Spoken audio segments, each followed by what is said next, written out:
Take off, RC throttle 0%. Throttle at 0%, position hold. About to take off, eyes on drone.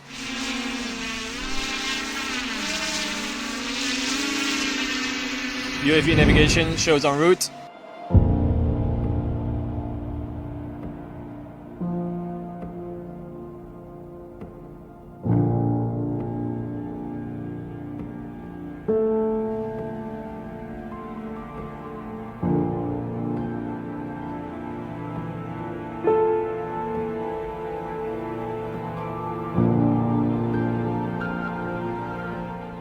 I'm from Skyports. We're a drone delivery service provider, and we've partnered with Thales and Wingcopter to bring drone deliveries to the NHS up here in Argyll and Bute in Scotland.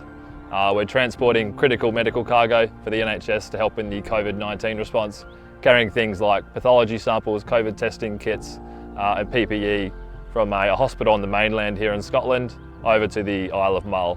Medical cargo is moved between the mainland, the island via car and ferry. This is a really limited service, and it may be only once, twice or 3 times a week that it happens. With a drone we can do that multiple times a day, so that may be the difference between a hospital surgery on the islands being able to transport cargo 3 times a week to 3 times a day. For this project we've been working with Thales Horizon, who have been critical in the process to get the regulatory approvals to do this. We've been using the Horizon mission planning tool to plan our missions, which has been super useful and super important to make sure we have a safe mission in line with the Civil Aviation Authority. We're really excited to have done this proof of concept, this 2-week trial period, and now for us it's about the future. How do we make this scalable? How do we provide permanent benefit to the communities that we're working with? Doing it in closed airspace, island to island, frankly that's the technological first, and it's been challenging, but we've worked with our partners to get through those challenges. Now we've set a lot of precedent, and we're working with the aviation authorities and our partners to see how we can expand it into unsegregated airspace, bringing in even more new technology, serving different use cases around the islands and beyond. I think this technology can have huge benefits not only in west coast of Scotland, but many places around Europe and the world, in those underserved places where transportation is hard, there's friction moving goods because of geography, topography, the price point, the speed of delivery, the utility can have really life-saving consequences.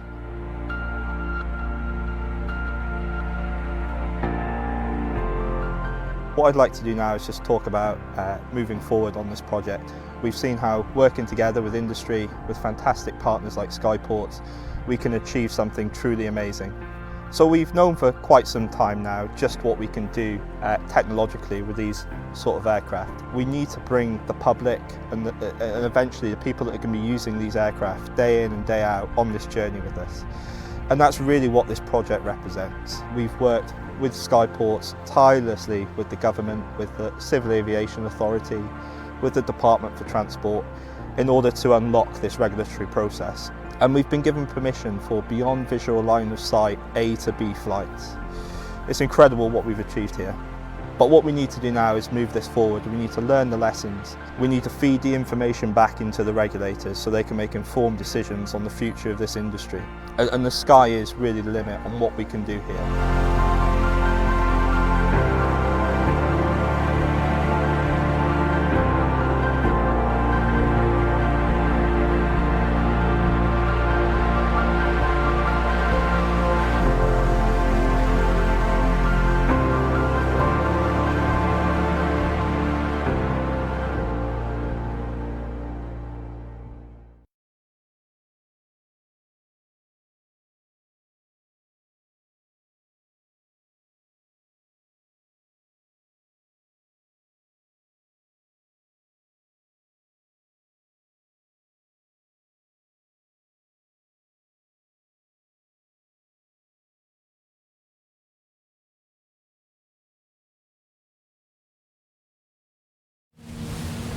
Take off, RC throttle 0%. Throttle at 0%, position hold. About to take off, eyes on drone.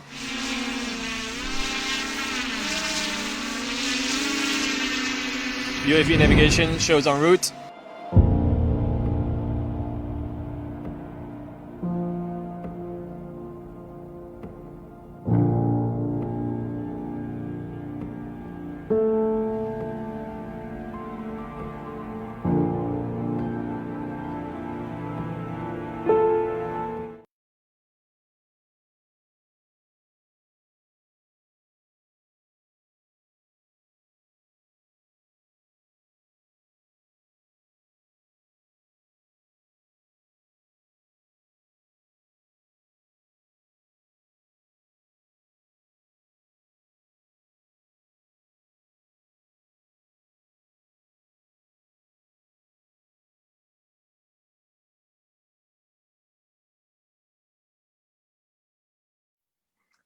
Okay, we are live. Good morning, everyone, and welcome to a new edition of Sustainable Mobility Forum.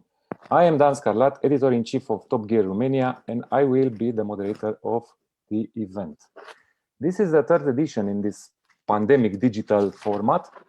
And if in the first two editions, which took place at the end of 2020, we discussed road mobility, today we set some higher standards, much more higher, actually, above us all in the air, because we will talk about urban air mobility, about innovations that will help us to reduce the carbon footprint while finding solutions for overcrowded cities.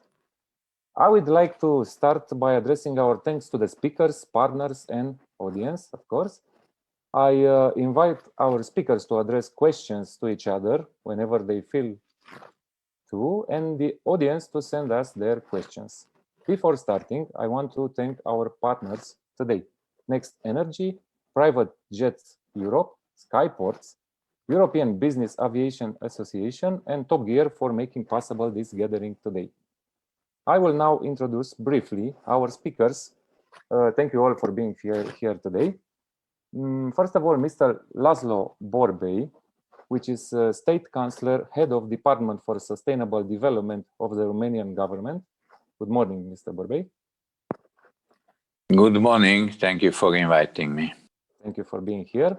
Duncan Walker, which is CEO and founder Skyports. Skyports are the leading provider of vertiports around the world.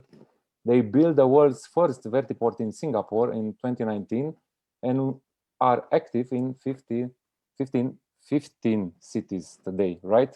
Good morning, Duncan. That's right. Good morning. Thanks for inviting me. Sorry I couldn't be in Romania in person. I look forward to the time when we can meet in person again. Yeah, next year maybe. Hope to see you in person. Corina Știubei is a safety data analyst and performance review manager at European Business Aviation Association. She had graduated from University Polytechnica Bucharest with a Bachelor of Engineering degree in air navigation. I hope I said it right. Good morning, Corina. Good morning. Thank you so much for inviting me. Thank you too. Remus Dogaru is an aeronautical inspector of Romanian Civil Aeronautical Authority with a vast experience in the aeronautical field. Good morning, Remus. I see you are there next to Justin. Sorry. Good morning. Thank you for invitation. Thank you too. Next to him is Justin Chira, which is also aeronautical inspector at Romanian Civil Aeronautical Authority, also part of the working group 6 of JARUS, which is responsible with the development of SORA, Specific Operations Risk Assessment. Good morning, Justin. Good morning, and thank you for the invite. Thank you very much. And Mr. Cristian Macedonski, President Association Smart City Brașov, is the second time with us in this digital format. Good morning, Mr. Cristian. Good morning to all, and thank you for having me, Dan. Thank you. So let's get started. Our first guest today is Mr. Laszlo Borbély, our high official from our government, State Councillor, Head of Department for Sustainable Development of the Romanian government. Mr. Borbély, what are the challenges that Romania must overcome in order to increase and encourage sustainable mobility? You have also a presentation. I guess Corina will help us with that. Please, Mr. Borbély. Okay. So thank you very much for inviting me. It's a pleasure and an honor for me to be here because it's a very important topic. And you know, I am in charge with a very easy task in Romania to implement Agenda 2030, which is, I do believe, one of the most important documents approved by all the countries in United Nations in 2015. So it's a very difficult job. It's a very difficult job because you need a holistic approach, you need data, you need technical background, studies, impact studies and other issues. And of course, you need an experience on this. So first slide, please. maybe we can put it a little bit bigger, yes? To have just one slide, it's possible, and to be bigger maybe for everybody to can. Okay, so it's wonderful. So general considerations, you know, it was a joke during the Ceausescu's era that somebody came and asked, where is the Securitate, you know, the former secret services? Where is the Securitate, the building of Securitate? And they say, everywhere. So everywhere. The Securitate is everywhere. The secret services. Okay, now we are everywhere. We are everywhere with these 17 goals and 169 targets. So, but we have this pandemic area. And this pandemic, this COVID changed our world. I hope that you agree. And unfortunately, of course, change mentalities, change the life, change everything. So we have to, I don't know, accommodate ourselves, but basically all the world and especially European Union are thinking how we can rebuild better, greener our societies, and especially to have this prevention against COVID and against pandemic. And of course, this part of mobility is very important task, and I will refer on this. Okay, we have these 17 goals. We involved during our to prepare our new strategy all the sectors of society, and the department, which was established in 2017, prepared, and since 2018 we have a new strategy for sustainable development until 2030.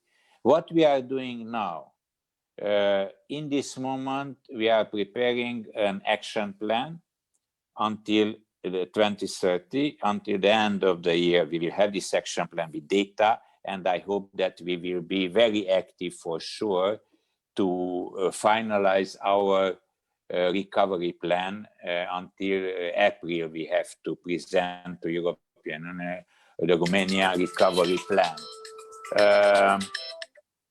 Okay, excuse me.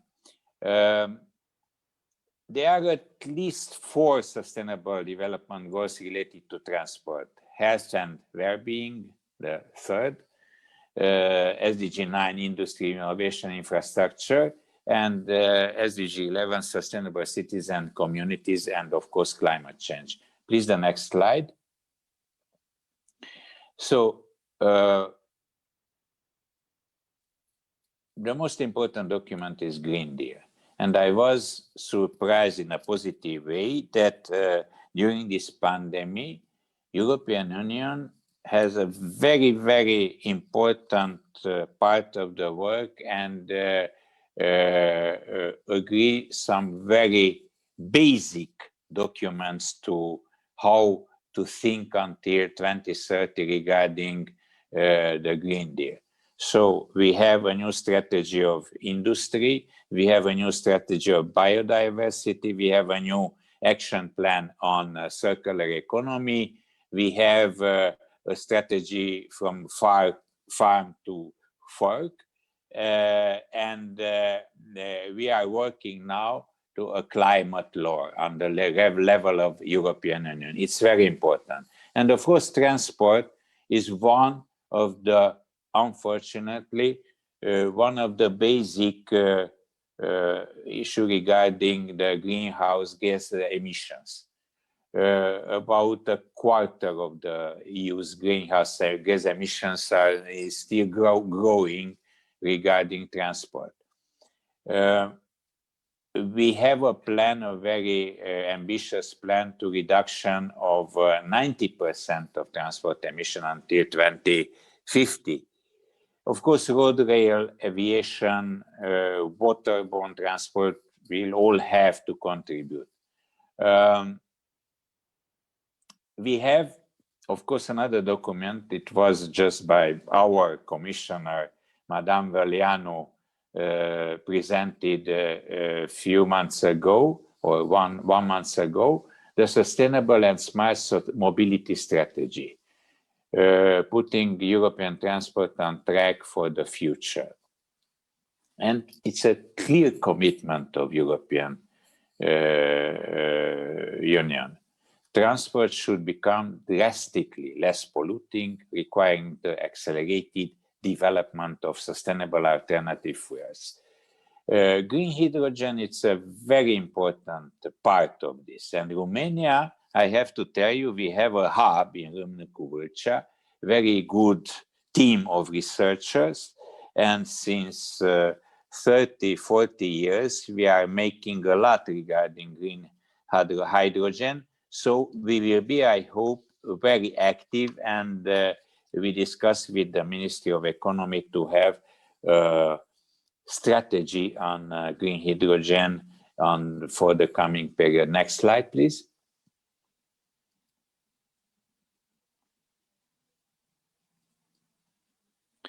The air quality.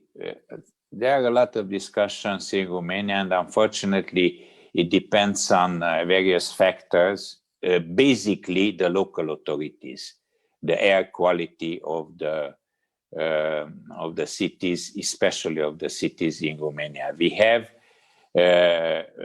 Bucharest, we have Timișoara, we have Cluj, and other cities. We are in infringement with European Union. And why? Because the local authorities, they have to have very clear strategy on this. And after that, of course, it's about money, but it's about how you, in different fields, how you can change all the strategies regarding transport in the cities to reduce gas emissions, to reduce the transport. And there are very good practices from European Union. We need to discuss this issue, and we are a catalyst, our department, to put together all the cities, all the local authorities, and to analyze which are the main goals and financial background, especially in this recovery plan. The energy consumption from renewable sources, it's 90%, 90.7% in 2019 in European Union. We have a good position now. In this moment, we have more than 26% of renewable, but we have to move fast because they are very ambitious targets until 2030, about 34% of renewable on the level of European Union. Of course, we need to analyze and demand for cars, individual mobility needs, availability of alternative public transport services, electric vehicles, and based on hydrogen. Next slide, please.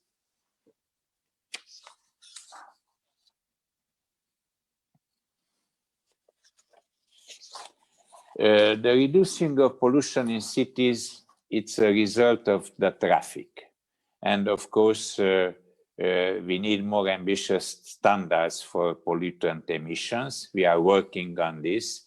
And the cars from internal combustion engines, they have to reanalyze their targets. I told you about a clear path towards alternative sources. For Romania, it's electromobility, but we need to have other alternatives, and I told you about hydrogen. Next slide, please.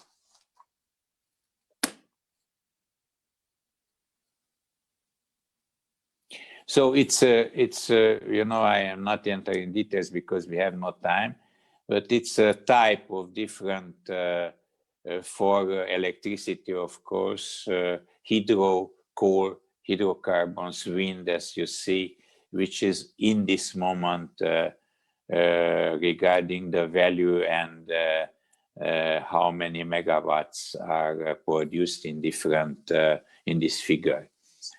So the wind energy is one of the most, and this offshore capacities in the Black Sea and in other parts, they are very important for the future. Next slide. Of course, about biofuels, because we have here experts and those who are involved in this. You know, it's about 10% of the, according to the current legislation, the target, the rate of biofuels in transport in this moment. There are a lot of possibilities how we can use the biofuel. We need more. We need more. We need more to discuss with different stakeholders. We need more friendly legislation. And in the new governmental program, we have a very clear position that we have to increase the consumption based on biofuel. You see, small, it's about 8% of bioethanol and 6.5% of biodiesel. Next slide, please.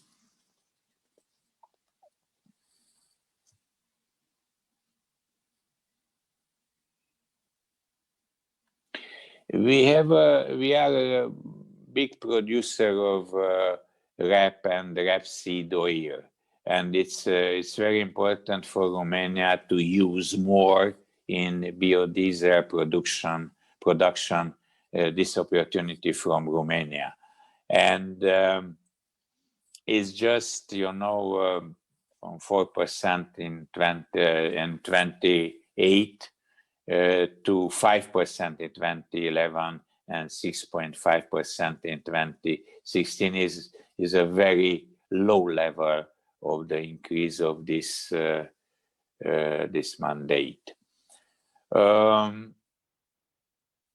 We have also large imports from other Euro member states such as Poland and Bulgaria, and we can produce ourselves. We don't need, in my opinion, import on this field. Please, the next slide. This is some figures from biodiesel production, trade, and consumption. So it's clear that it's you know, the same level in the last couple of years. Next slide, please. Bioethanol. It's a slight increase from 4.5% to 8% in 2018, applied to gasoline consumption. And it's a very big plant in Podari in Craiova, Swiss Clariant, which is now they finalized an investment of more than 140 million euros and bioethanol. And the final production will be about 50,000 tons of cellulosic ethanol per year. They will start the production as soon as possible. Please, the next slide. Biogas production. It's in a very low level, at a very low level, but it's a high interest by the private sector, especially livestock farmers. And there are some initiatives in Transylvania especially, but it's not enough. And we have to look a little bit, and our department is involved, how to have a good PR on these possibilities, because Romania have a lot of possibilities of biomass and biogas, and to to support with some programs from the Ministry of Environment, the Fund for Environment, and we need to have a very clear program to support those who are established this kind of heating centers and power plants. Next slide, please. So in the biofuels field, ICECHIM Romania has developed some patents, and they are very active on this. They have we have 13 different projects, and it's important to have this kind of institutions which are involved to find another possibilities to alternative and sustainable energy sources. Next slide, please. As I mentioned, Bucharest, Timișoara, and also Brașov is involved in this program to do more against air pollution. And the costs are very high level. The European media is about 1,250 euro per year to have, average on every inhabitant who are suffering to pay this amount. And in Romania is more than twice, so it's 3,000 per capita. Next slide, please. So we need to take on some measures, and very clear measures are on European level on force, and we have to discuss with local communities. We have to involve NGOs and other institutions, bicycles, of course.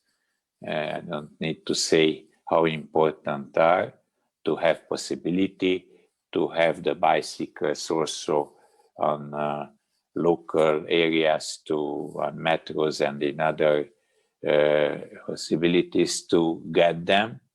Electric vehicles, of course, we increased, and we have a big support from the Ministry of Environment. It's about 9,000 euro for each electric vehicle, but is not enough, in my opinion. We have to have a very clear regional structure of charging points, hybrid cars, of course, public transport, and we will be very active on hydrogen solutions. There are big investors interested in hydrogen in this moment from Europe to come in Romania. We have to use this opportunity from Austria, from Germany. And of course, railway networks in different cities, big cities, how to include railway networks and to increase, of course, the modernization of railway and multimodal transport. The next slide, please. Other measures, speed limits, it's about,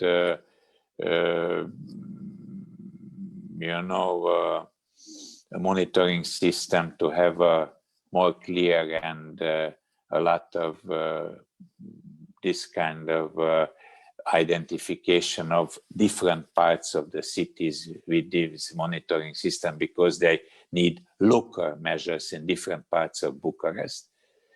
Of course, urban planning, the national air quality monitoring. We have this national air quality monitoring, but it's not used in some cases to put in place the measures. And of course, indicators, and we will put in place this kind of indicators. We have this classic RABLA program, this JLP program. Is essentially more than 500,000 vehicles were eliminated in the last 8 years, but is not enough. Next slide. Okay, so excuse me, I just wanted to give some very clear modalities to make more for reducing this pollution and to have mobility. But our department is like a catalyst. We are in relationship with all the ministries, and we will be very active on our recovery plans. So I am very happy to be here, and I will be during the next half an hour to hear your opinions. Thank you very much. Yes, thank you to Mr. Bobby. You said that you are everywhere, just like our ex-Secret Service in the communist era, which is good. It's also good that your plans are not secret. So fortunately for us, we know what you are trying to do. But tell me just very shortly, if do you think Romania can be competitive in the green energy transition? For sure. We have a lot of possibilities.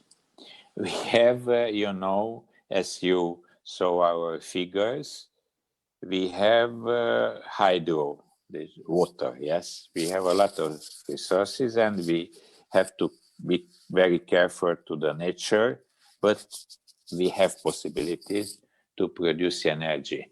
We have, of course, a nuclear plant, which is under discussion, of course, but if it's 100% safe, it's very friendly for the environment.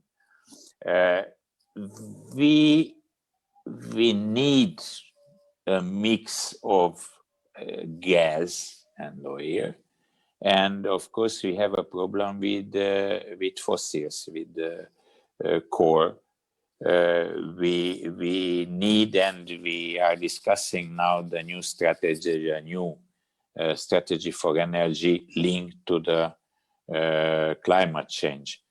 In recovery, our recovery plan, it's imposed by European Union, but it's very good to have 37% from the coming projects until 2026 based on greener the economy. We have hydrogen. It's one of the most important strategies for Romania because we have Danube. We need, and these investors came to Romania, big investors, to have factories in Romania and to discuss with other countries about the transport of the hydrogen, and of course to use in different parts of industry and heavy cars.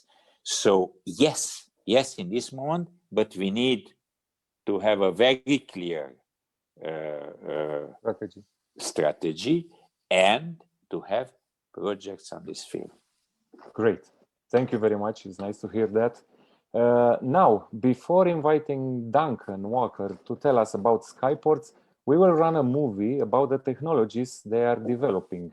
Adrian, can you help us, please, with the movie? And grow into the 21st century. It's a real sort of beacon of innovation that's being approached. The Isle of Mull's one of the larger islands in the Inner Hebrides, just off the west coast of Scotland. It's an historic day. We're here to do the first drone delivery for Royal Mail, linking Skyports, premier drone provider, with What 3 Words via the Drone Prep platform. The drone industry is in its infancy, and at the moment we want to do use cases which are to remote areas. That's where we can really make hay. We've chosen such an interesting location for delivery today. We've got a lighthouse which the post can't deliver there particularly well at all. It's at the end of the track, sometimes it's closed. It's a remote location and we can deliver there using a drone, which is fantastic. When we need things in a hurry, when I have problems with the generator and need a spare part for the generator, or if people need medical supplies, it can take a while. I'm very excited to see this drone in action because it's promising for the future. We need to move forward. We need to move with the times. I think new technology or new mechanisms to get deliveries of parcels or important post out to rural, remote areas is really important. It could be a real game changer. So there's a huge opportunity here for Royal Mail to grow with the drone industry, and if we do that together we can connect up new communities in a better way than we currently do and grow into the 21st century. It's a real sort of beacon of innovation that's being approached here by all parties.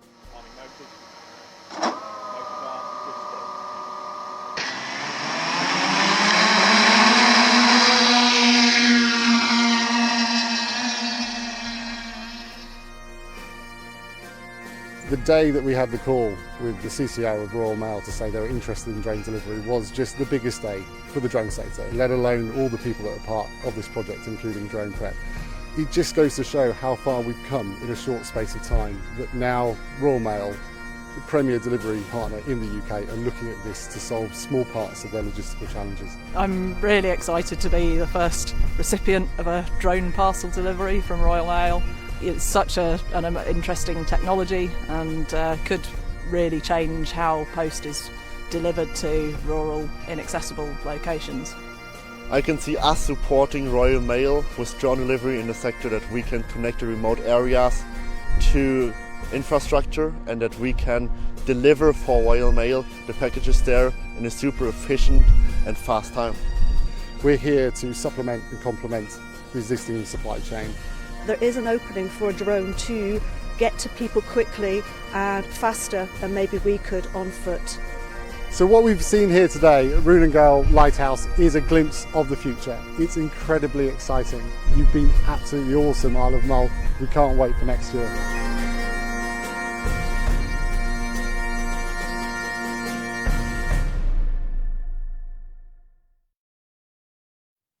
Okay, so hello Duncan, hello again, and welcome to Sustainable Mobility Forum. Thank you for accepting our invitation. And let's talk about the future of mobility. First of all, can you please tell us more about Skyports, how it all began, and the full concept you are developing around it? Sure. So urban aerial mobility, let me start with that, which is the electrification of flying transport around cities, so air taxis and cargo transportation by electric aircraft. About 3 years ago, I was doing some research on mobility and how that's changing around the world, and recognized that there was a big momentum in the electrification of aviation generally. And that was driven by a few things. It was driven by lightweight materials, so the ability to lift is easier, and greater battery energy density, which means more power to get things up in the air. That, combined with some regulatory changes which have been coming for quite a long time and are still evolving, has meant that something that has been talked about since 1940 with the Jetsons and flying cars is becoming a reality in the very near future. So we were looking at the ecosystem and what was happening there, and there were about 200 different vehicle manufacturers. This is passenger taxi, air taxis alone, out there, and we said, right, this is an emerging market. There's billions of dollars going into the space, and if this is going to be meaningful for countries and cities to help combat pollution, to help combat traffic, to assist with ground infrastructure that is usually at capacity or over capacity already, meaning lots of congestion, these vehicles are going to need safe, secure, well-located landing infrastructure. Airports today are great, but they tend to be, because of the huge land take, they tend to be on the edge of cities, compounding the problem between getting in and out of town. And indeed, airports are a key part of the overall network of urban aerial mobility. But our vision was that for this to be truly meaningful, you need heliports, or vertiports as we call them, in dense city centers. Now, helicopters have been around forever, so you might say, well, why doesn't it exist today? But one of the major constraints of helicopters, or there are a number of major constraints of helicopters, they're very, very expensive. largely due to the maintenance and the downtime. They're very noisy, largely due to the combustion engine. Sometimes they're unsafe, depending on exactly what type of helicopter. Many of them have what's called a single point of failure. So one motor, one connection with the rotor, which makes them relatively unsafe compared to the aviation industry, which is the most safe of all transportation industries. So we're talking on a relative scale here. Because of the new design of these vehicles, because they're electric, that solves quite a lot of the problems which have been a challenge for them over a long period of time. So electric's much, much quieter, much simpler motors, so much less maintenance downtime. The configurations are different. So you have what's called multiple points of redundancy. So you have multiple rotors, multiple engines, multiple rotors, multiple motors, multiple batteries, which give you a further degree of safety. Now, if you combine all of that, which drives social acceptance and safety, with scaled production, which is where the industry is going directionally, then you get a price point reduction, which then enables this form of transportation for the masses. So this is never designed to be a replacement for helicopters, which is for rich business people to fly around cities. The long-term intention of this industry is that it becomes a scaled form of production for people and indeed passenger cargo as well. In order to really capitalize on those cost savings and scale the industry, as we've seen in many markets with ground taxis, you get the scale. But if you can get to autonomy as well, take the pilot out of the vehicle, which is the largest cost item, and by the way, also the biggest single point of failure in any helicopter accident is often the pilot. More helicopters crash because of the pilot error rather than any technical error. If you can get to autonomy, which isn't immediately, but is in the relatively near term, then the price point falls to a level which is very meaningful for a large part of the population. So all of these factors which were coming forward said to us, right, we need to go to cities around the world and try and identify locations which can accommodate these vertiports for electric vehicles. So we set up the company. We spent about a year understanding the ecosystem, who the players were, who the big vehicle manufacturers were, who the relevant regulators were, which cities might be excited about this being a first mover market. And then in 2019, so a year after our inception, we formed a partnership with Volocopter, which is a German vehicle manufacturer. And we built the world's first vertiport in Singapore, which was a proof of concept. We had Patrick Kai from the European Air Safety Agency, the leader of the European Air Safety Agency. We had the senior people from the Civil Aviation Authority of Singapore, from Federal Aviation Authority, and really started driving this industry from concept into reality. So sort of a long-winded introduction, but where we think this goes is a transportation method of some scale, which is sustainable, quiet, and at a price point which is meaningful for the mass population, not just for the rich. Great. An important part of Skyports' activity is dedicated to cargo drones. Recently, Skyports partnered with the Royal Mail to become the first nationwide UK parcel carrier to deliver a parcel for recipients via an unmanned aerial vehicle, so without a pilot. What activities and industries can be served, and how the use of drones will change the delivery and logistic sector in the future?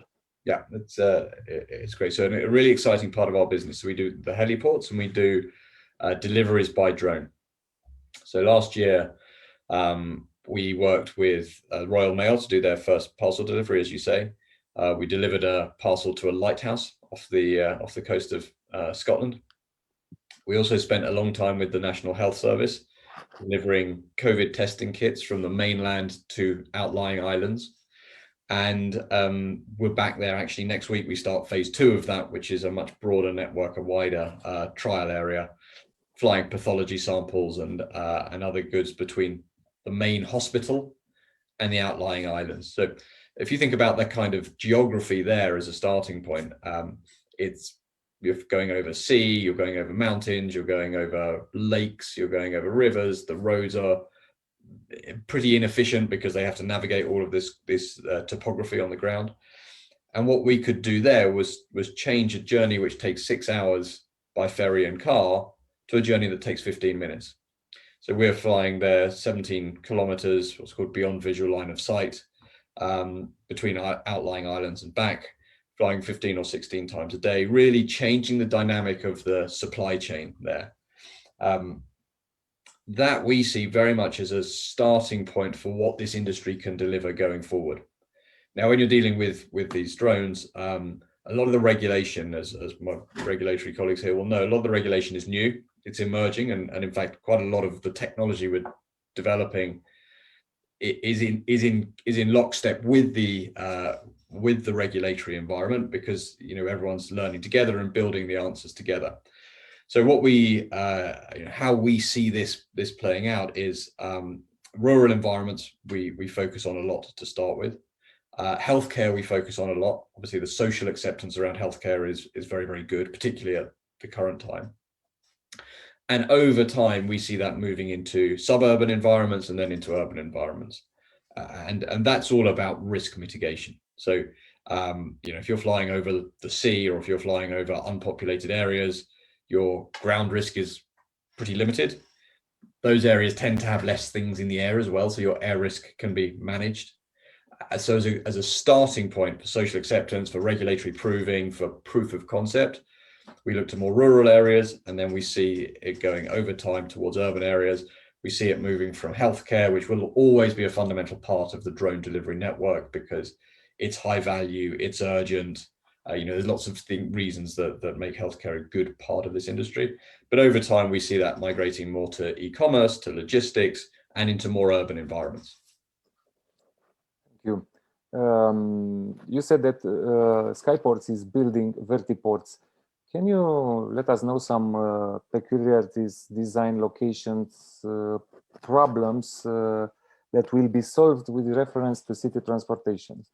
One of your out-of-the-box project was the cooperation with Volocopter, right?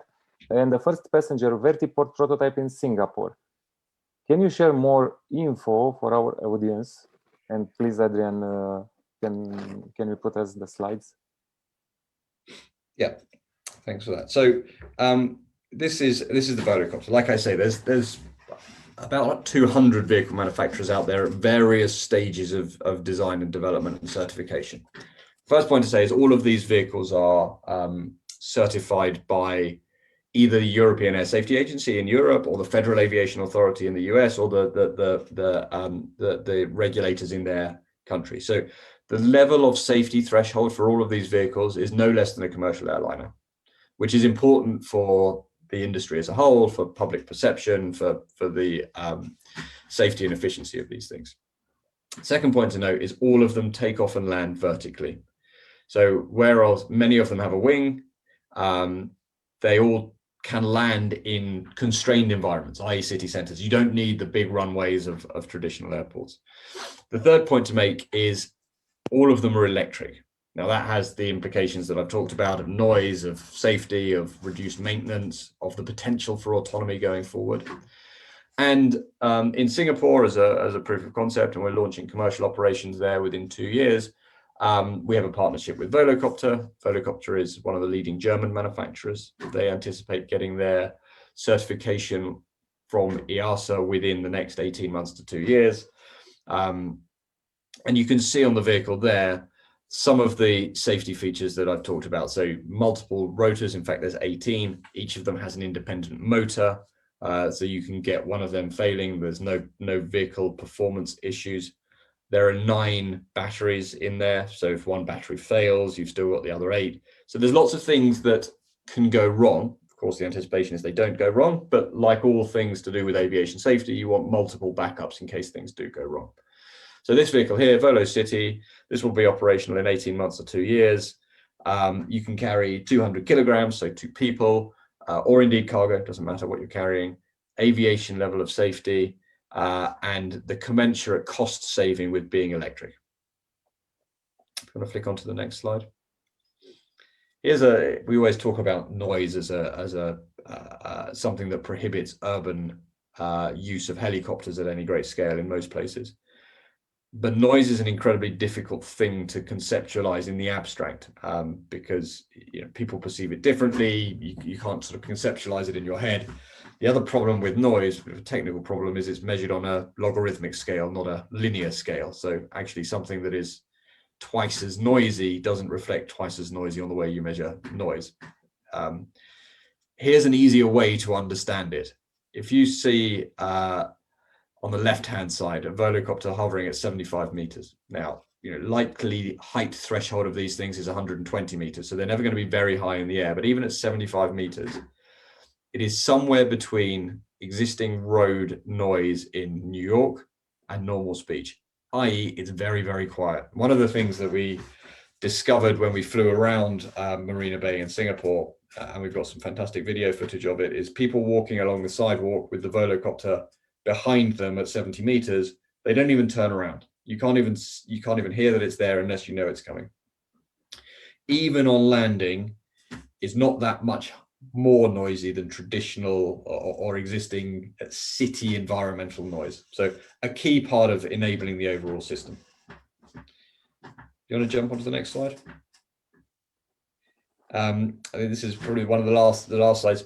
Of course, all of this, we talk about passengers a lot. Frankly, people focus on passengers because it's exciting, and you can conceive yourself taking this form of transport at some point. It's equally applicable to cargo transportation, as I talked about earlier, in both rural and urban environments. Most of the vehicle manufacturers are developing alongside their passenger vehicles the cargo vehicle, and that has huge applications for urgent medical deliveries, retail supply chains, complex to reach places. So we're doing work with ship to shore, so resupplying ships off the coast, oil rigs, anything with an environment that's difficult to navigate by land. Thank you. You already told us about the differences between vertiports and heliports. I have a question here, but can you tell us what are the markets where your company is present today or intends to enter in the near future? Yeah, it's a good question. It's a bit of a balance at the moment, because there's lots of cities that are showing some degree of interest. So what we always look for with any city we go for is a combination of political alignment and regulator alignment. So you've got to have a willing government and a willing regulator. If you haven't got either of those things, there's other places that want it more. And when launching any new industry, you're looking for the path of least resistance. You're looking for an environment which, of course, has a market, but also has an ability to get commercial operations within the near future. You don't want to go into the hardest place and have a huge fight on your hands for the next 10 years. You want to get to a place where, even if it's not the biggest market in the world, it's a start and it's a proof point and it moves forward. So we deliberately play in lots of cities at the moment because it's not quite clear who wins the race. I think there's serious momentum in a number of places around the world, which is really exciting. Singapore, of course, where we're active, they've got a very well aligned government and regulatory authority, so they're very well coordinated at the top level, which is helpful. So, of course, it's implementing something like this is a multi-government agency challenge. Aviation authority, sustainability, transportation, however the governments sort of silo themselves, there's always lots of people. So to have a very coordinated government in Singapore is very helpful. Not the biggest market in Asia, by the way. You look at other cities who are way more densely populated, have significantly less well-developed public transportation, but a good market in its own right, and a brilliant beachhead into the rest of Asia, and a very proactive set of government and regulatory authorities. So that's good. We're doing active work in Paris, trying to launch for the 2024 Olympics. One of our shareholders actually is Group ADP, which is one of the biggest airport owner and operators in the world. They have all 4 of the main airports around Paris and a lot of the local airports as well. So we're building a vertiport this year as a technology testbed, which will then roll out to the 2024 Olympics. So we hope to have commercial operations for 2024 there. And then there's a number of places in the US which are sort of leading the charge, whether that's Los Angeles or Florida. There's a few contenders in the US. Great. What's next, and how far are you in terms of technologically milestones to the development of a fully commercialized urban drone delivery operation? Urban drone delivery is hard. We made a deliberate decision within our drone delivery business to focus on rural applications first.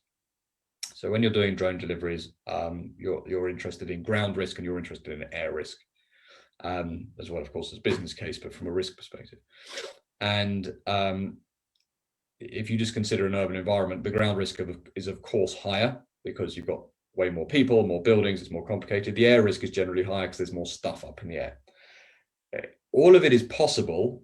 It's just picking off what is the path of least resistance to scaled operations. So there are a number of people doing it or trying to do it. We see more progress by going rural, suburban, and then urban. My personal perception is that to any degree of scale, now that I can fly a route between A and B, which I can agree with the regulators, and we can close a bit of airspace, and you can contrive a proof of concept. But I'm talking about, a commercially viable, useful network in a city center. I think that is 2 to 4 years away because you're dealing with a new set of regulations and a new set of technology. You need basically full autonomy on your vehicles in order to achieve urban operations. And you need other forms of safety, like you need parachutes. In a rural environment, if my flight path is over the sea and then a forest, I don't necessarily need to have a parachute on my vehicle because the consequential risk of failure is pretty much zero. If I crash in the sea, I lose a drone, but I'm not going to hurt anybody. If I have a failure in the air in a city, we want to make really sure that that drone is coming down in a very safe way, which is generally with a parachute. So there's technology add-ons for urban operations, which are absolutely achievable, but I think they're still 2 to 4 years away before they are accepted by regulators as safe and accepted by the public as safe, which are 2 different things, but equally important. Okay, it's sooner than I expected, to be honest. I'm a car guy. I love to feel the ground under my wheels and the steering wheel in my hands. But of course, I cannot stand in the way of progress. So tell me, do you see, when in the future, or will in the future, drones will replace our automobiles? And I don't know, just we will call for a Uber and the drone will land on our roof at some point in our future? Yeah, 2 questions there.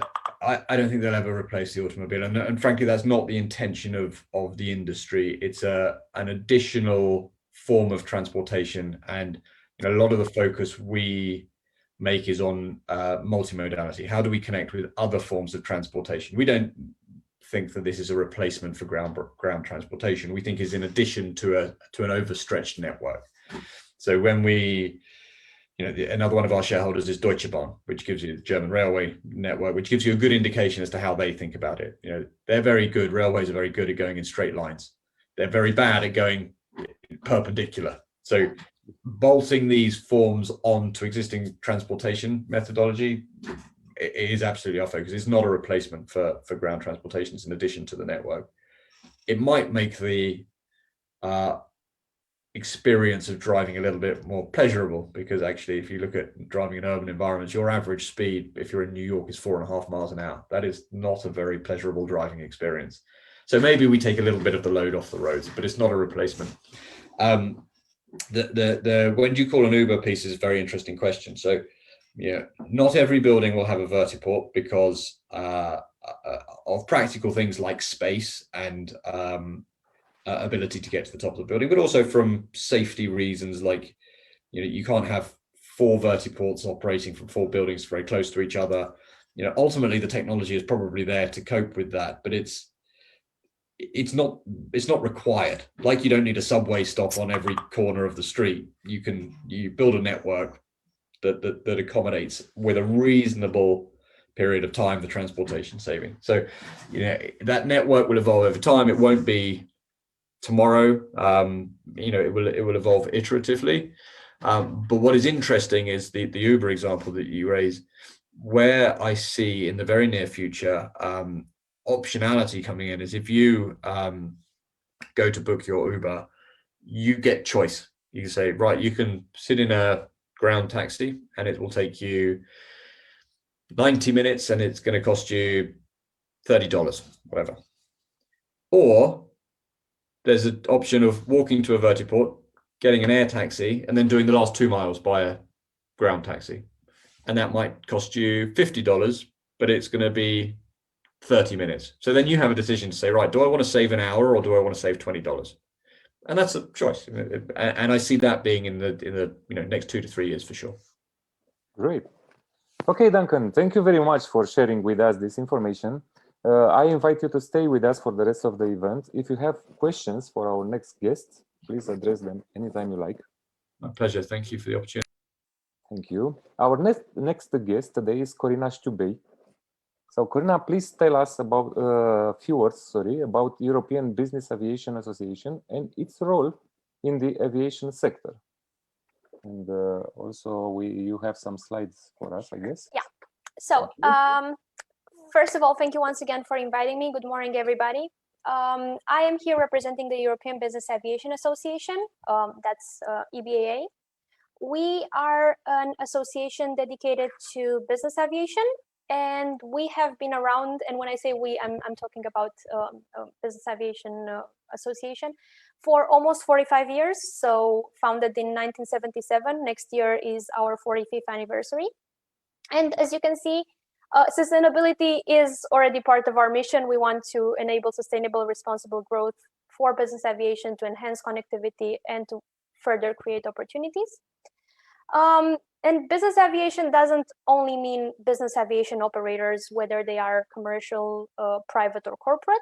We also represent FBOs. FBOs are basically business aviation terminals. We have manufacturers, we have airports, and we also have service providers. Now, business aviation contributes 87 billion to the European economic output. It provides 374,000 skilled jobs, either directly or indirectly. And one thing is really for sure that business aviation is flying smart. And by that, I mean that over 2 hours are saved on average on flights. That's about 127 minutes. And on 20% of our flights, that's basically long haul connections, business aviation saves up to 5 hours or even more compared to its best commercial alternative. And now this is basically an overview of the airports that we connect. There are roughly 1,400 airports where business aviation flies. Out of that, 900 airports are airports where business aviation has exclusivity. And we have here just a brief overview of how many airports are there around Europe. And you can basically see that almost 500 airports where business aviation flies are just located in France, Germany, and the UK. Just to kind of wrap up the question, we also have lots of products and services for our members. One of our major product is events. We have also moved in the online due to the pandemic, unfortunately, with the previous edition of the Virtual Safety Summit in 2020 in November. And also with the upcoming series of Aerops webinars, which are going to take place at the end of February and beginning of March. And of course, our biggest event and our proudest production is EBACE, the European Business Aviation Convention and Exhibition. This is Europe's biggest business aviation trade show. It takes place every year in May in Geneva. This year will be no exception, so we hope to be able to meet all of you in person between the 18th and 20th of May in Geneva, like I said. That would pretty much be EBAA and business aviation in a nutshell. Thank you. Hope to see you in Geneva, right? It would be very great to be able to travel again without, but we'll see. because we're still in a pandemic period, and we all went through this COVID-19 for almost a year now. And for the first months, the aviation sector was deeply affected by the measures that were taken. So how did the pandemic affect business aviation? Were there any specific measures, actions that European Business Aviation Association took to support its members? Yeah, of course. So if I may share my screen once again quickly, we have compiled with the help of Eurocontrol and WingX some graphs. And you can see here basically the outlook of the entire 2020 year. Unfortunately, at the beginning of the pandemic, business aviation was at its lowest. The first week of April found us at 76% decrease in traffic. We managed to slowly but surely recover. And one thing is for sure that 2020 was a worse crisis than the 9/11 or the financial crisis in 2008, 2009. Like I said, compared to 2019, the whole year of 2020 caught us with about 25% loss in business aviation flights. Just so you get a rough estimate, that's about 450 business aviation less flights every day. And yeah, but that's not necessarily the let's say the bad part. The worst were affected the airlines. As you can see here, at the beginning of the crisis, airlines were at minus 90%, and as an average for the year, they still remain at about 45% capacity compared to 2019, so a minus 55% decrease. The heaviest were affected our biggest airlines, because due to border closure, biggest aircraft, sorry, because due to the border closures, they were not really needed anymore. But on the other hand, smaller aircraft were used for charter, particularly in the summer months, as you can see here in August, and also at the end of December. We even managed to not only recover, but also surpass a bit the 2019 levels. And just to get to what EBA actions were, we actually did quite a lot of things that summed up to creating the EBA COVID-19 Resource Center, which we actually created at the beginning of the pandemic, and we kept adding on to it throughout the year. And we've also been involved from the get-go with the EASA Return to Normal Operations Working Group, both on the commercial and the non-commercial side. We've contributed actively to the COVID-19 Aviation Health Safety Protocol issued by EASA in partnership with ECDC, the European Center for Disease Control and Prevention. And we managed to have our comments taken into consideration for the second version of the document, which resulted in a document more inclusive and easier to implement for our business aviation members. And as you can see here on the right side of my slides, as I said, we're also involved in the non-commercial part. We are members of the General Aviation Technical Body at EASA, and together with the other associations and organizations led by EASA, we produced a poster with recommendations for general aviation operations during the pandemic. That would pretty much sum up the answer to this question. Great. How about the operators themselves? How did they cope with the new challenges? Sure. So, sorry. Basically, in terms of the actions, in terms of I'm sorry. In terms of what our members did, indeed, like I've shown you in the previous graphs, we had been affected, especially in the beginning of the pandemic, by closures, by border closures, by grounding. But what made a difference and what helped our members to recover was actually their ability to shift the focus of their core business to where there was need. Our members were able to transport medical personnel.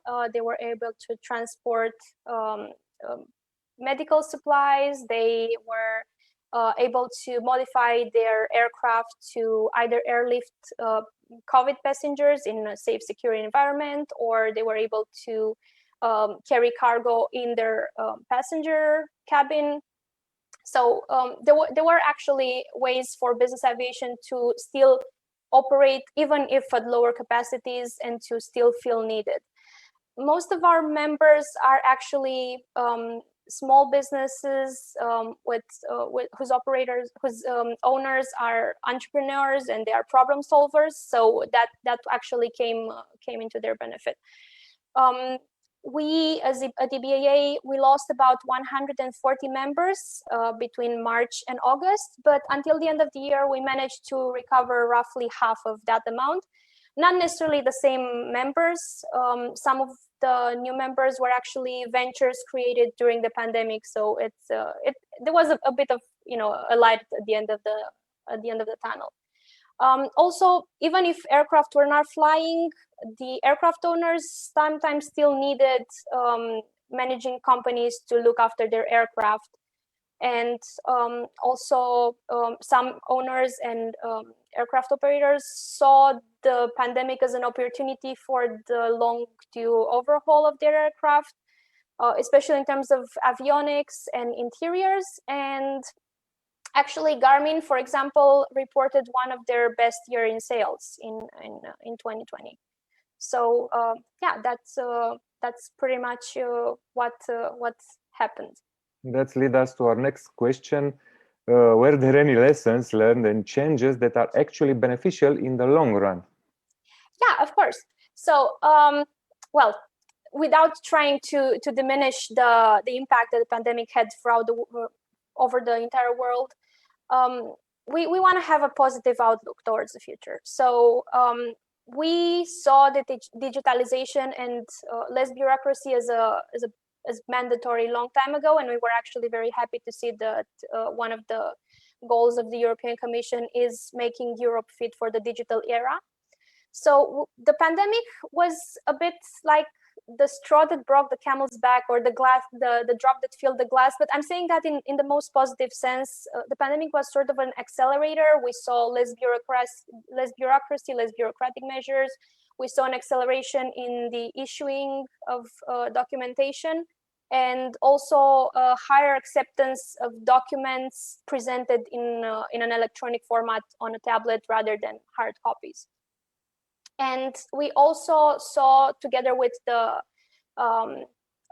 impossibility of meeting in person, we saw certification processes conducted online, especially for OEM parts, or also auditing processes going online. And here I'm just going to open a small bracket.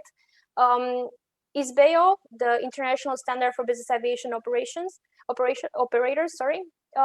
has conducted their audits online, and this is actually a voluntary standard program, somehow similar to IOSA, the standard from IATA. And it's been put forward by the International Business Aviation Council, which is business aviation's voice at ICAO. So the crisis also brought everybody together, the industry and the regulators. So we want to make sure that we continue fostering these safety partnerships, because ultimately everybody's united by the same goal of making air transport safer. And also because most of us as an industry have been working from home, there was a bit of emphasis on taking care of our people and their well-being. And while ground staff or office staff were still able to work one way or another, it was mostly pilots who were affected by the pandemic the hardest. And as everybody else, pilots, they are humans. They suffer from mental illnesses. They suffer from addiction, from anxiety, from all sorts of issues. And with that, I would like to tie in with the upcoming implementation of the pilot peer support programs. So the deadline was shifted by 6 months, from 14th of August to 14th of February.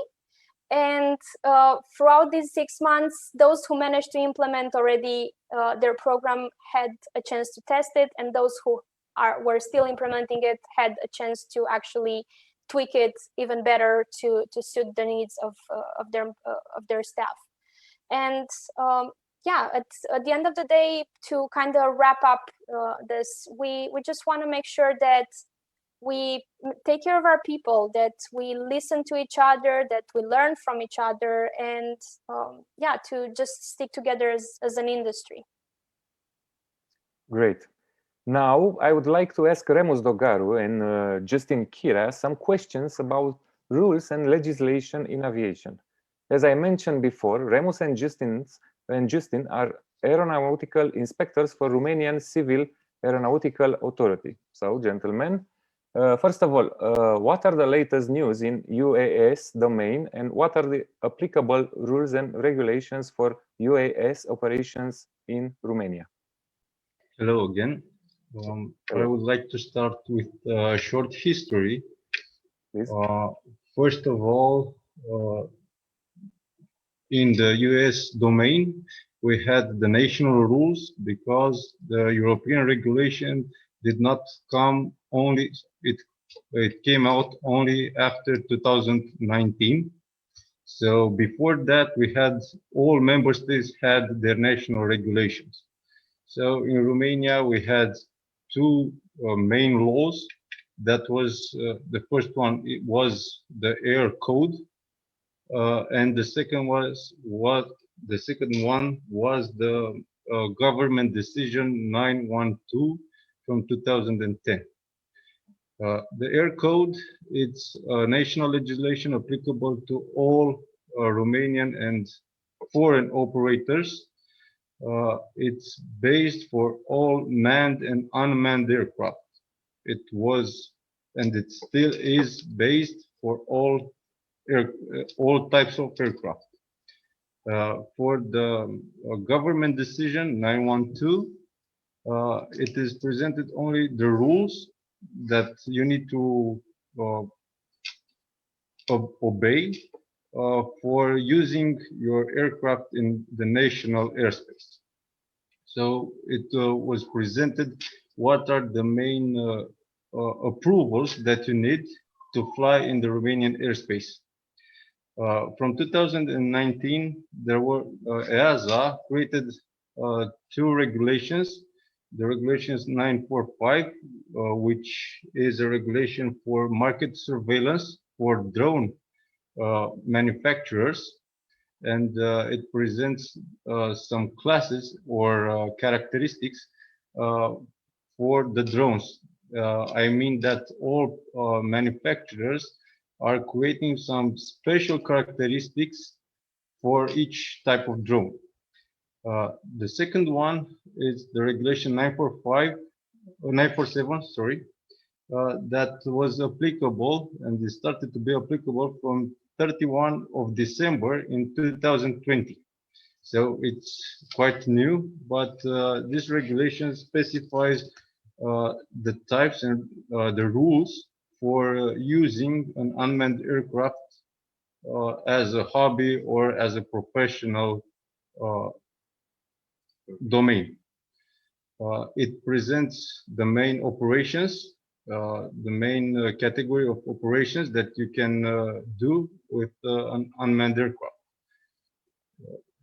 Right now, these regulations are still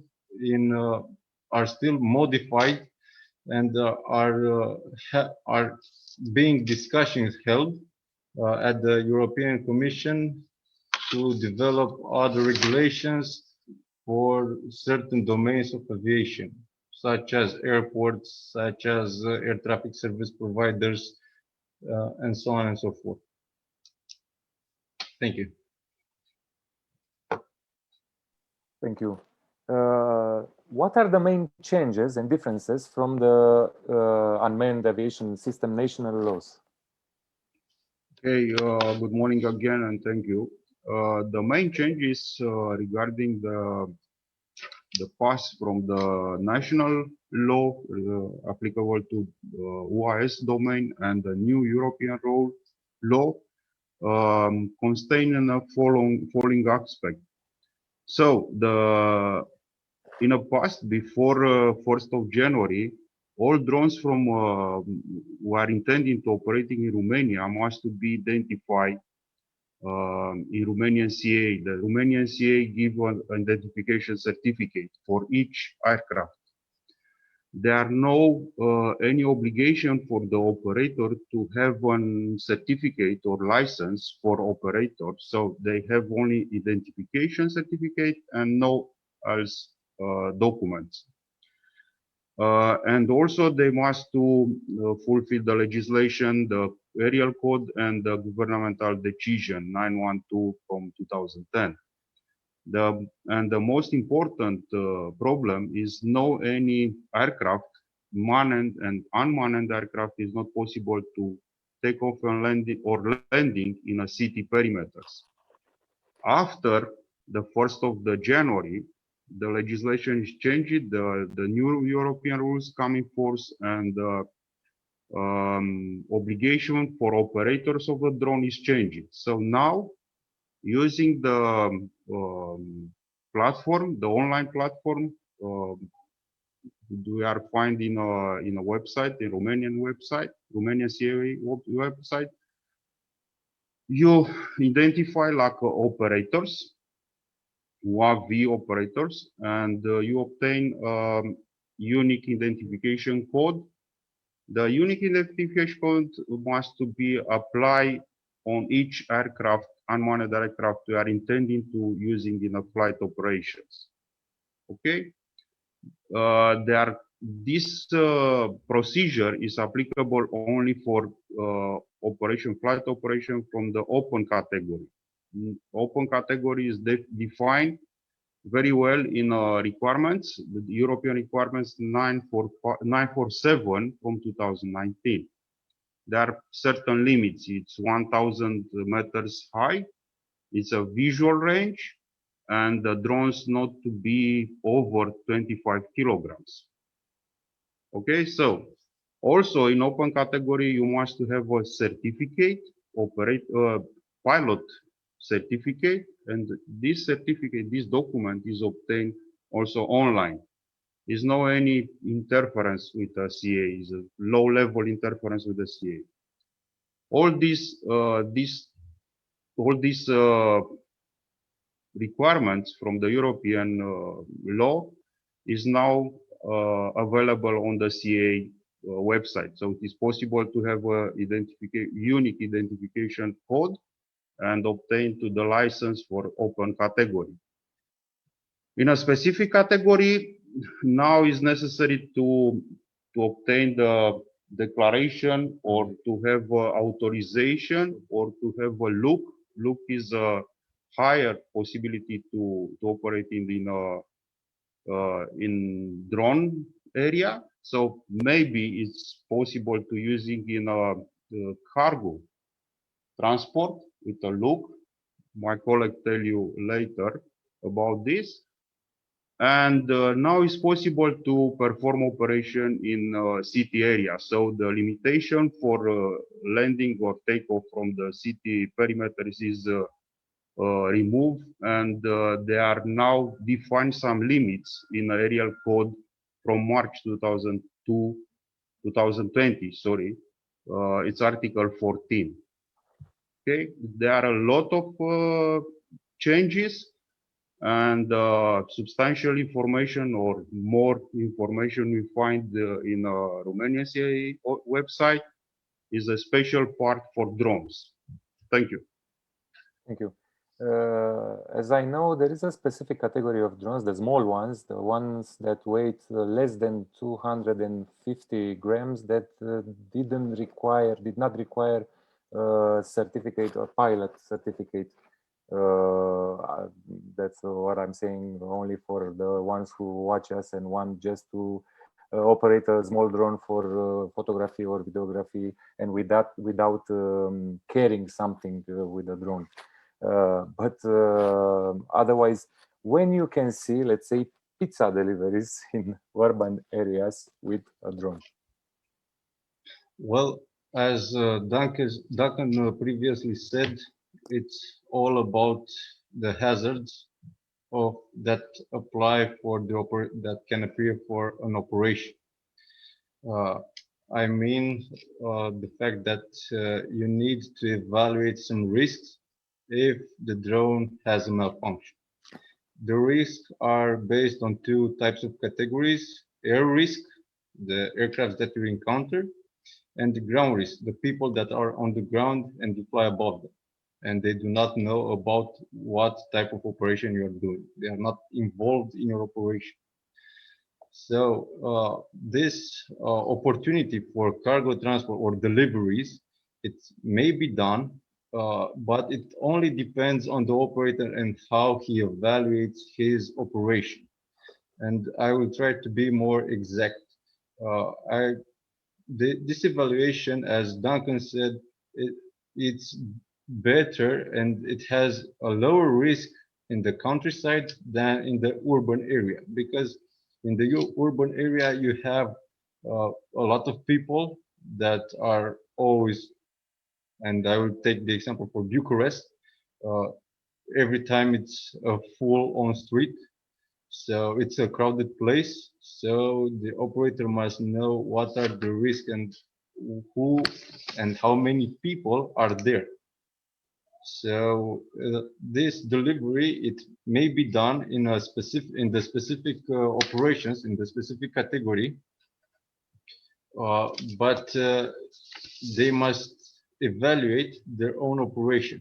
So it's about if you have an authorization from the Romanian CAA for your operation, for delivery, or you have a light US operator certificate. It's called the LOOC. You can obtain it. You have to create what Duncan said, SORA. It's a procedure-specific operational risk assessment for all your operations. So it's everything. It's based on how you will evaluate. Then it's a further discussion with the CAA, with the regulatory body, and to see if you as an operator assessed or did not assess it correctly. So it is a process that that can be both ways. It will be the help of the CAA for an operator, and help, I mean, we will present how a SORA can be done, and the operator that has to assess his operation correctly. So this process, it's a two-way street, let's say. Okay. So is there a difference in the European legislation for passenger and cargo transportation with an UAS? Yes, it's a difference between the European regulation for passengers and cargo. If you have a manned aircraft that has an AOC, an air operator certificate, that this certificate allows an air operator to conduct passenger transport in a commercial way, and cargo. And for the drones, right now the regulation are changing, because we had, and there is an opinion, EASA published an opinion for the operations with passengers and cargo transport. This opinion implies that all regulations for manned aircraft will apply for the operators that conduct such operations with unmanned aircraft systems. So right now the legislation is modifying, and then the operator or the European operators can conduct their operations for passenger transport and cargo. Thank you.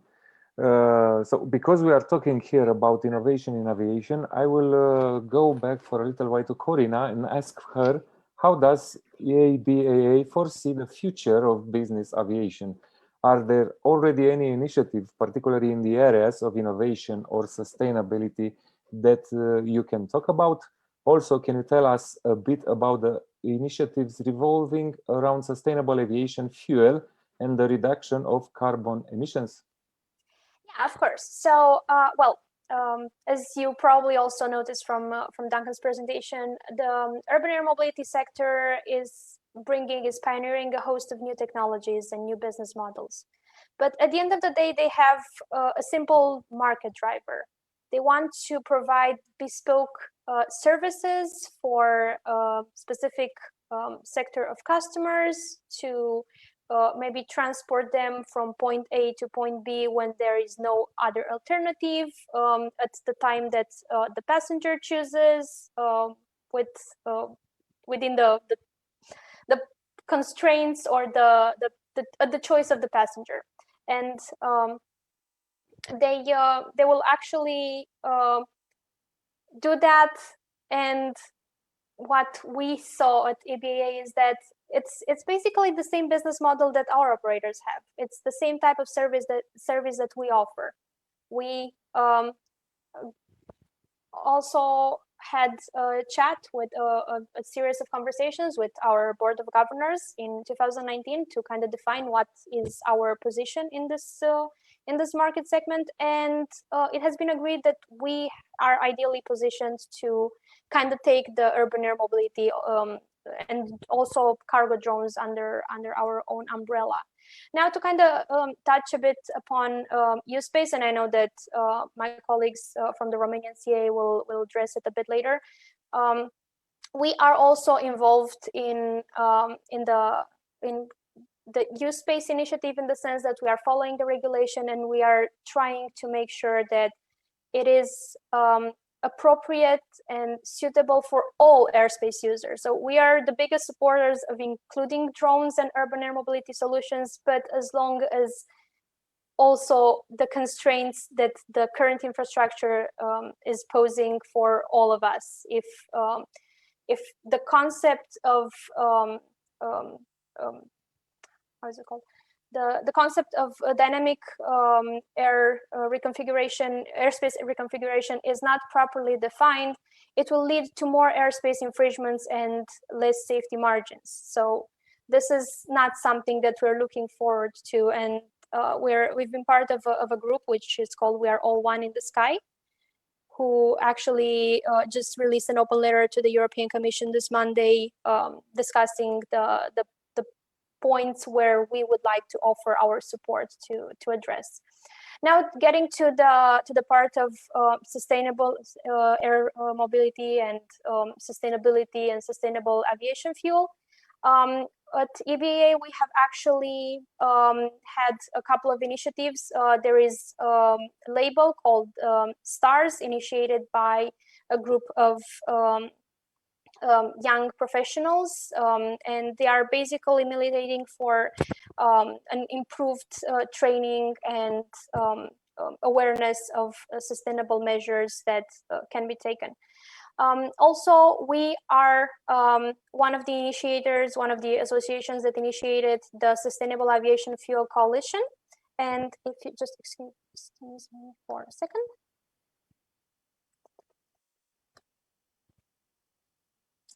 I'm sorry.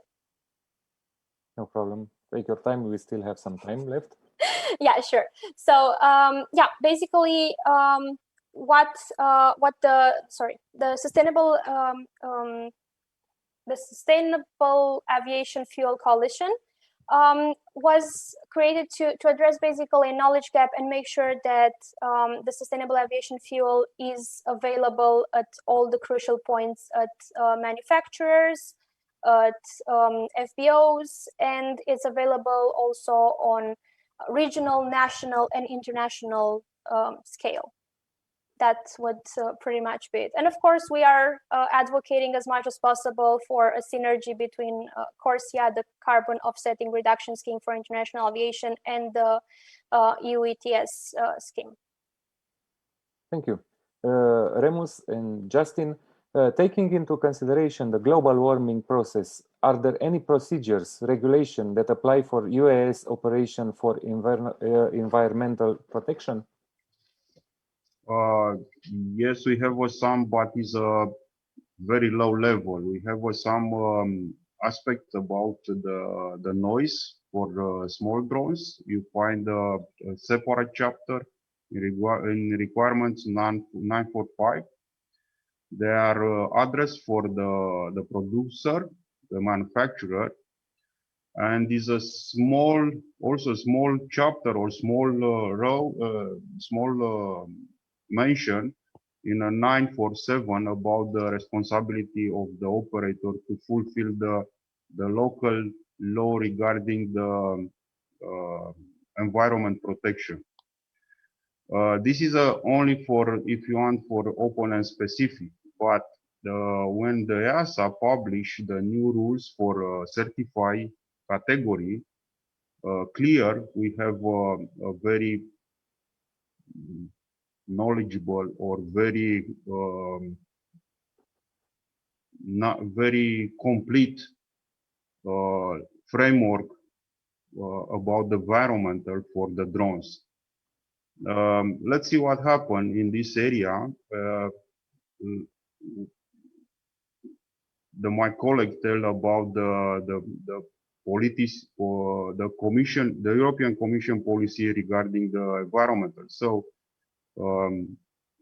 it's very sure the policy is applicable for drone and for all this domain. And but yes, is a new area and will be a very green. They are electrical. In fact, is a green transport mode for the future. Okay, and now can you please tell us more about the concept of use space? What does it imply? Okay, I will speak a little bit about the use space. If we have spoken about the noise abatement and the protection of all it's around us, we can say that use space is an ecosystem of services and specification procedures designed for the usage of drones in the airspace. What do I mean by that? In manned aviation, there are two types of procedures and two concepts. One is airspace management, and it's about the usage of the airspace by all airspace users in the same manner, the same rules apply for everybody. And the flexible use of airspace is the second process, let's say, in which it presents how and when you can use it. The flexible use of airspace is a process and airspace management system, are two factors that imply the communication with the military, with the Navy, with all participants. It doesn't mean that you must be a civil operator or a military one. The same things, the same procedures want to apply for the drones. So this is why use space is trying to be created right now. It's only a concept. Again, a clear regulation is not done by EASA right now.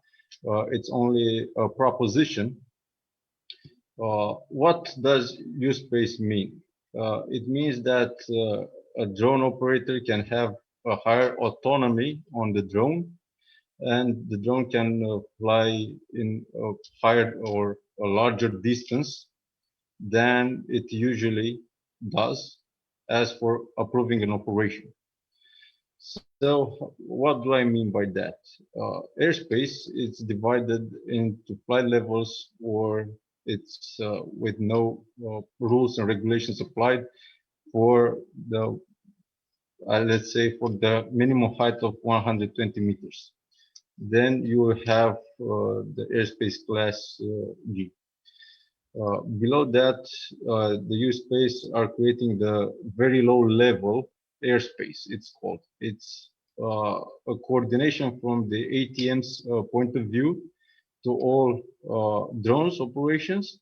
There is a communication between, or a bilateral communication between the air traffic controller and the operator in order to create a safe, let's say, pathway in order to fly a drone in an urban area. And also, it's a way in which the unmanned aircraft operator knows the position of manned aircraft in the airspace that is above, or if there is a problem in their airspace. So it's a coordination between the operator, air traffic controller, and manned aircraft. Right now, there are at Eurocontrol, they describe that U-Space is based on 4 steps. The first steps is the foundation services, is based on what type of services can there be created. So it's the foundation services. That means an electronic registration for the operator for the drone, in which right now there exists this possibility, as my colleague Remus told you about, that all operators can register online on our website. So this already exists. So it's a further process. So U-Space is starting to be applied and it starts to be created. Then you have the initial services. I mean, the initial services mean that you have to be an electronic identification. What do I mean by that? All airspace users must know where your drone is all the time. So it's a electronic positioning like TICAS for manned aviation. It's like a radar. So every one of us will know where your drone will be. So this is not right now. It's only a concept. I hope that these procedures and regulations will be done in December this year. So the regulations will change and will change in order to create other processes or other factors like U-Space. And then we have the advanced services where it's only autonomous. So right now we will start, and in aviation we start little by little to see how the operators and us, the regulators, are coping with these systems. Thank you.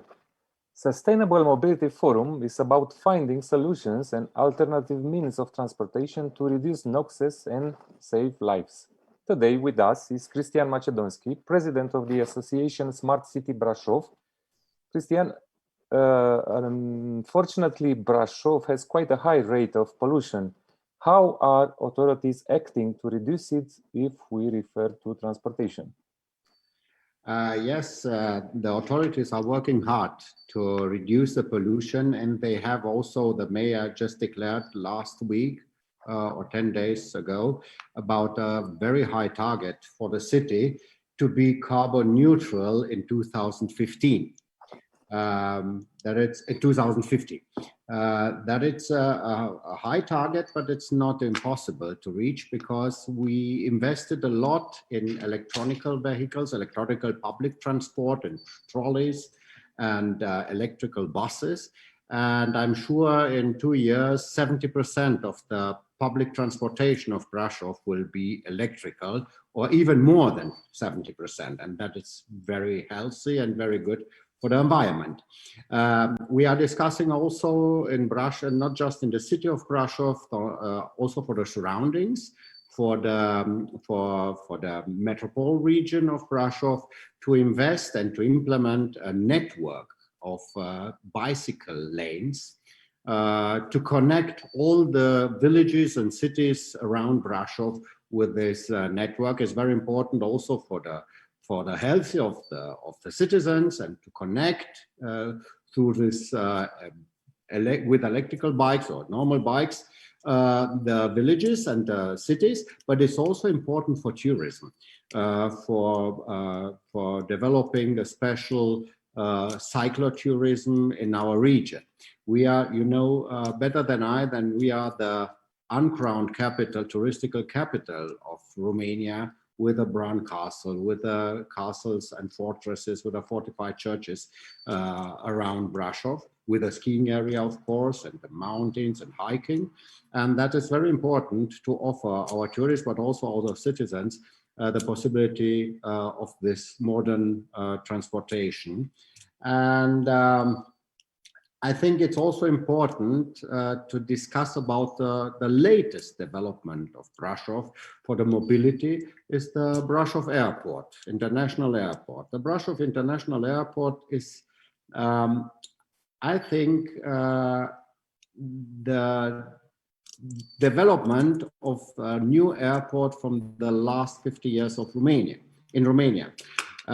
We discussed a lot in the last 20 years about, but this year the airport will be ready. I have also a short film about, and I will share you just a little bit, the film with you about the flight above the construction site. Just a moment to see how it works. There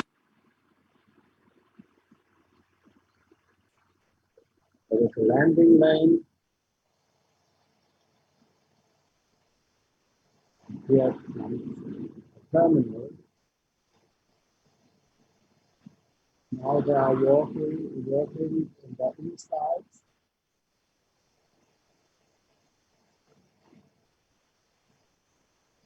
It's a nice bird view.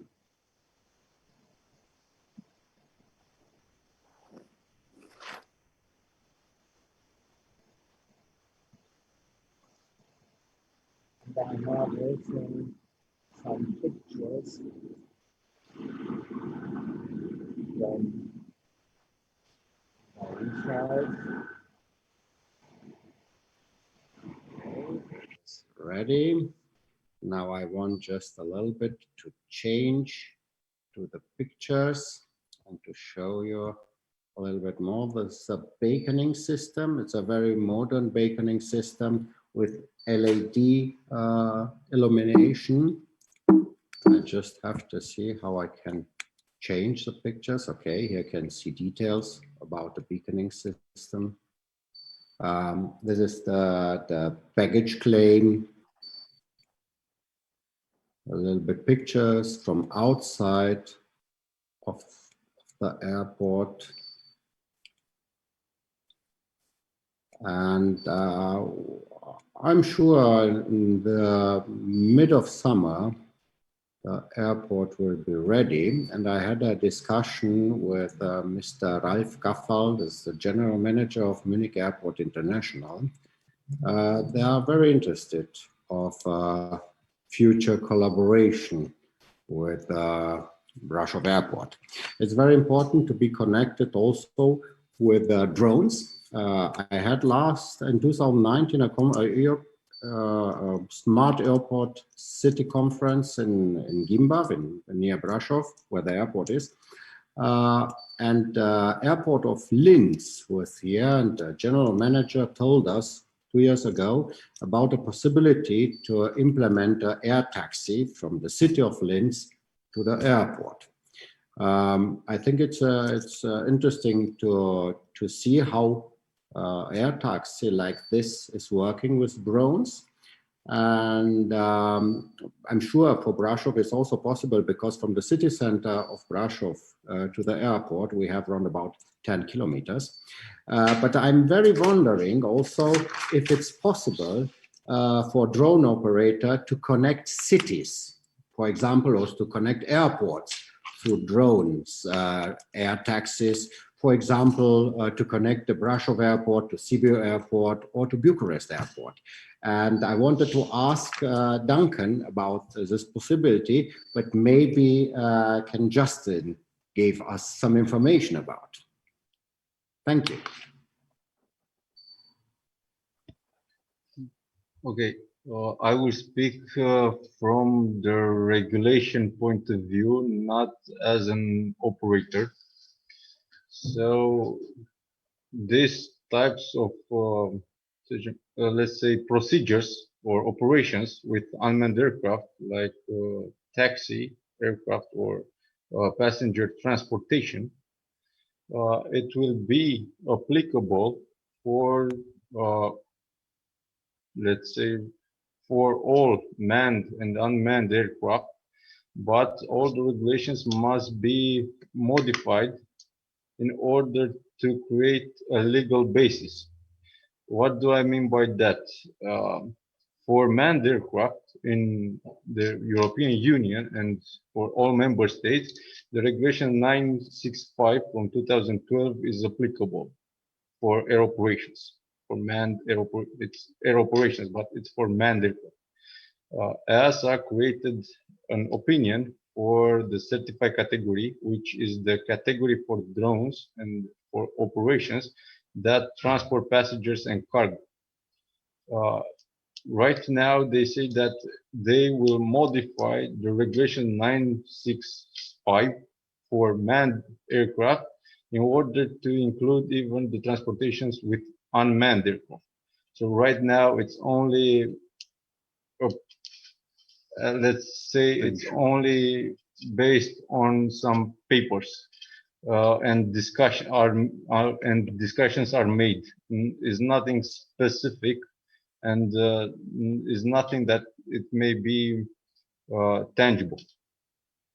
Right now, we will only have discussions, and from my point of view, I think it will be possible, as Duncan said, in 2 to 4 years. It depends on the operators, it depends on the technology, it depends on the regulations and how it will be adapted for unmanned aircraft.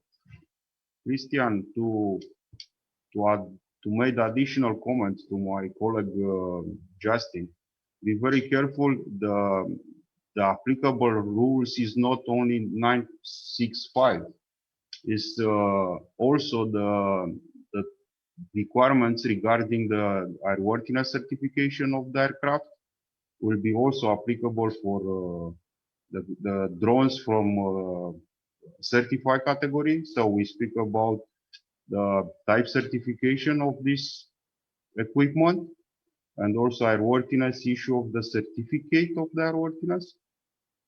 So we have an inspection, we have different standards for manufacturer and for authority. And also we need some modification for requirement 66 for technical personnel and also for 147, the school for technical people. They are training or certified. So the process is the process for changing the law is long, and I don't know, unhappy, but is complicated. There are a new technology and there are new challenge, and we are in a very the beginning area of this type of the operation and the equipment. We learn how to certify and we learn how to build and use it. Okay, thank you. Thank you for the answer. But what about European law? Because I think if on European level they are changing the law, I think that it's easier also to implement in Romania, or how it is. Well, right now, yes, the European laws are changing. So the European laws that we mentioned earlier, 945 and 947, are applicable right now, and the regulation 947 for the operational part, it's used only for drones that do not transport passengers or cargo. In that regulation, it is said that only certified, in the certified category in which the operation takes part, it will be applicable for passenger transportation. So right now, this part in the regulation is not developed. As I mentioned about the regulation applicable to the air operators, the same applies to airports. The regulation 139 from 2014. It must be modified in order to have the heliports or vertiports applicable. So this regulation also it may be modified. So it depends on the regulator. So in this case, EASA and the European Commission to approve it. So it's right now it's only discussions. I participated in a discussion this week with EASA and the group called JARUS, Joint Authorities for Rulemaking in Unmanned Systems. I am a part of this group in the working group 6, in which we create predefined risk assessments and standard scenarios for drone operations. So we had a discussion, and right now we are developing, we try to develop some procedures, and we want to see how certain standard scenarios will be applicable. One of them, it may be like, let's say, using a drone for airport inspections, like the apron, taxiway, runway, or part of the building, or PAPI or APAPI. It depends on the operator again, and it depends on how the risk will be based by the operator. So it's an ongoing process, and there must be, or evaluation must be done at European level, at national level, and even at a higher level, let's say all states from, as JARUS is a group that in which all states from the earth are coming. Let's say I have colleagues from New Zealand or South Africa. So these types of regulations must be done by all. Thank you. Thank you. And also we must take into consideration the fact that the technology is in an early stage of development, and I'm not talking only about drone technology, but also about battery development, because right now I guess it wouldn't be possible to cover a big distance like from Brasov Airport to Sibiu Airport. Maybe just short trips till the, I don't know, the Brasov city or near the city. Anyway, back to the airport. Can you tell us how long the runway will be, or it is right now, because I saw that it's already made? Yes, our runway is 2.83 kilometers. That means planes, the intercity planes, Boeing and Airbus can land. And we are in discussion for the future to extend the lane of 3.3 kilometers, because you know, we have directly in front of the airport two of the most important aircraft producers. One is Airbus Helicopters, and the other one is also a daughter from Airbus, Premium Aerotech, and they are producing the kill beams, the chassis of the airplanes, aircrafts here in Gimbav in Brasov, and they are discussing about the possibility to bring also the production of the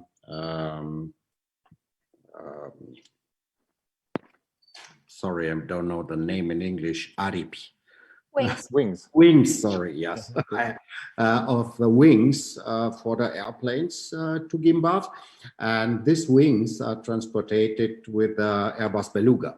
And for the landing of Airbus Beluga, we need a longer landing lane. Yes, and this is now in the discussion.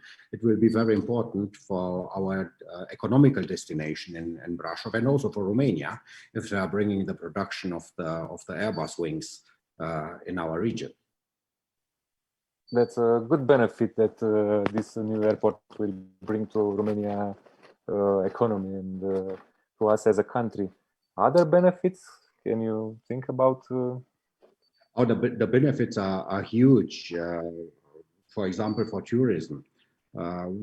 As I said, we are the most popular touristical region in Romania through the Dracula Castle, for example. and through the airport we have a gate to the world. Yes, and all the people are looking when they are going for holidays. They are looking what are the transfer times and transfer distance, and that's very important for a touristical destination, but also for a business and industrial destination as Brașov in the middle of Romania. It's very important, and I'm sure for next year it will be very interesting as destination for a lot of investors when the airport is ready. Sure, we have now to discuss with all the operators. We had in Brașov Lufthansa, we had in Brașov for discussions a lot. We have it in Brașov,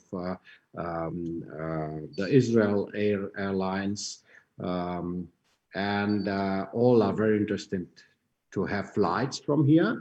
And for us, it's also, I think it's a huge possibility to get the flights, because in the past, before the pandemic, the companies had problems to implement new routes because they didn't have enough planes. Now 70% of the planes are down at the moment, and they can recalculate destinations. And I think it's a huge chance for new airports and, for example, for our new airport in Brașov. Guess it will be also a good destination for the people who live in Bucharest, because looking at the alternative route, which is by road, by car, we all know how crowded is National Road 1. So it would be much easier to reach your beautiful city with the plane in the near future. Yes, but it's quite near. It's around about 140 kilometers from the airport, Brașov to airport. Perhaps 20 minutes flights instead of 5 hours with the car. So I guess it's a good exchange of, That's true. But for example, we are also the alternative airport also for Bucharest and also for Sibiu, because nowadays the alternative airport for Bucharest is Craiova. And Craiova is quite far from Bucharest, and that means Brașov with 140 kilometers is near, and it's the best solution for alternative airport if in Bucharest is some problems or they cannot land because of the weather, something like that. Yeah.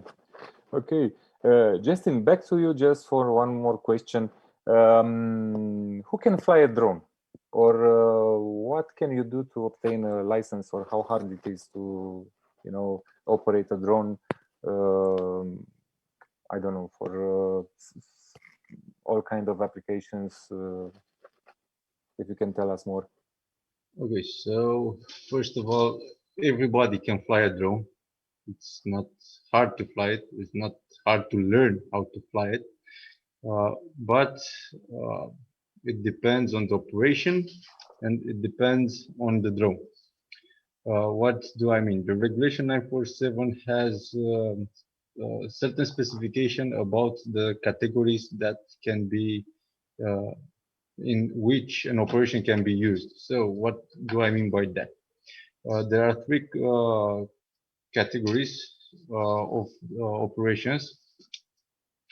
The operations are conducted in an open category. The open category, it's where the risk is minimum for the people and the third party. Let's say the third parties. I mean by third party, people, cars, buildings, etc. Or airspace users. The open category has some delimitations or restrictions based on the operation and the drone weight or maximum takeoff weight or mass. So in the open category, a drone of 250 grams or higher, it will be in that category. The operation will be in the open category. If I am an unmanned aircraft operator and I have a drone with, let's say, 200 grams, but I have a camera the regulation states that the operation with that drone will be in the open category. So it depends, and this is on the GDPR rules. So it only depends on the characteristics of the drones and who can fly it for commercial purposes and for let's say a legal basis for flying a drone as a pilot. The person must be 16, as the law stipulates in Romania, or 18. So this is the law, and this is the minimum age for let's say commercial things. For the open category, if you fly in a, let's say, in the mountain or in a field where no one is there, or you can fly a drone in the model club or model association club, you can be with a lower age. So you can have 10 years. It depends on you when you want to do it.